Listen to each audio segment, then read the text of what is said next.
வணக்கம் கிருஷ்ணமூர்த்தி. தற்பொழுது RSS அணிவகுப்பிற்கு உயர்நீதிமன்றம் அனுமதி வழங்கி இருக்கிறது. இது குறித்தான விவரங்கள்.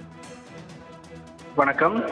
தமிழ்நாடு முழுவதும் விஜயதசமியை முன்னிட்டு வருகிற 6ஆம் தேதி முதல் 58 இடங்களில் அணிவகுப்பு நடத்த அனுமதி வழங்க உத்தரவிடக் கோரி RSS நிர்வாகிகள் தரப்பில் சென்னை உயர்நீதிமன்றத்தில் வழக்குகள் தொடரப்பட்டிருந்தது.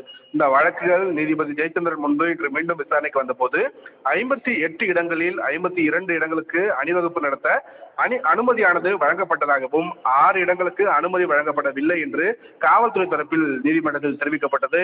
சென்னை, மாங்காடு, கொரட்டூர், கோவை, ரத்னபுரி ஆகிய இடங்களில் பொதுக்கூட்டம் நடத்த பள்ளிகள் அனுமதி அளிக்கவில்லை எனவும், மெட்ரோ ரயில் பணிகள் காரணமாக மேடவாக்கத்திலும் போக்குவரத்து சாலையில் அணிவகுப்புக்கு அனுமதி கேட்டால் சேலையூரிலும் குலசேகரப்பட்டினம் தசரா பண்டிகை காரணமாக தூத்துக்குடி மாவட்டம் சாயல்புரம் ஆகிய இடங்களுக்கு அனுமதி வழங்கவில்லை என்று காவல்துறை தரப்பில் தெரிவிக்கப்பட்டுள்ளது.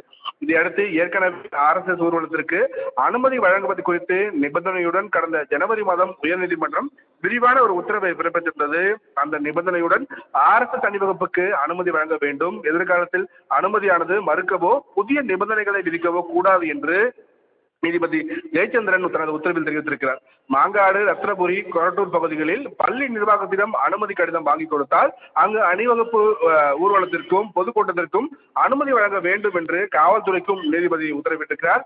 மேலும் சாயர்புரத்தில் வருகிற 20ஆம் தேதி அணிவகுப்பு நடத்த முடிவு செய்துள்ளதால் அன்றைய தினம் அனுமதி வழங்க வேண்டும் என்றும், சேலையூருக்கு பதில் சிட்லப்பாக்கத்தில் அனுமதி கேட்டால் காவல்துறையினர் அணிவகுப்புக்கு அனுமதி வழங்க வேண்டும் எனவும், மேடவாக்கத்தில் மாற்று வழியில் அணிவகுப்புக்கு அனுமதி வழங்க வேண்டும் எனவும் நீதிபதி உத்தரவிட்டிருக்கிறார். அந்த உத்தரவில் குறிப்பிட்ட மதத்தினர் வாழும் பகுதி, எதிர்கொள்கை நிலைப்பாடு கொண்ட மக்கள் வாழும் பகுதி என்று கூறி RSS அணிவகுப்புக்கு அனுமதியை மறுக்கக்கூடாது எனவும் நீதிபதி தனது உத்தரவில் தெரிவித்திருக்கிறார்.